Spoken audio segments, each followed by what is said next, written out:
class. I hope everyone had a great Thanksgiving, and I am looking forward to seeing what you choose for your final paper topic. This week, you're going to write a proposal for Wednesday, and then help each other discuss them. At least 2 replies to 2 different other proposals besides your own. Sunday, the usual. And then you're going to do a works cited page that's annotated. And there are plenty of examples online of annotated works cited. I've given you a few here. I've replaced this document with a couple examples, and you can see. So let's take a look at this. In the annotated bibliography, it's like a works cited page where it's alphabetical order, and you're going to have to find 3 sources from the Worcester State Library, and I'll talk about that in a minute.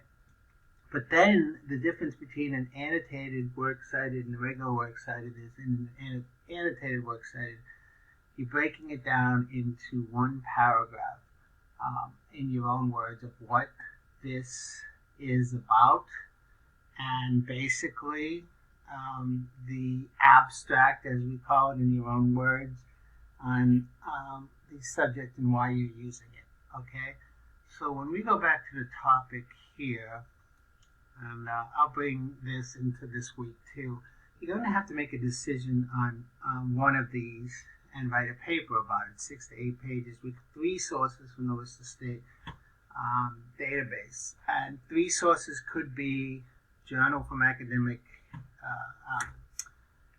an article from academic journals. It could be books. It could be periodicals, magazines on the topic. You could look up the history of your subject. It could be the current trends, whatever it is.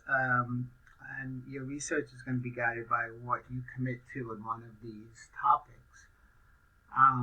You're going to have to create an annotated works cited page out of those. So the first thing to do is to commit to a topic. You can work with a librarian here. You don't have to go in person. Online you can chat with a librarian 24/7, find information. But I just want the annotated works cited this week and the 1-page proposal for the discussion. If there's any questions, reach out, email me. I know there was a problem with clicking on the websites for the quiz and then having it kicked in. I gave everybody a second chance on that. And there will be, if you miss the quiz, there will be a makeup quiz during final week that you can do that. So I hope you commit to one of these topics and reach out to me if needed. I am here. Okay.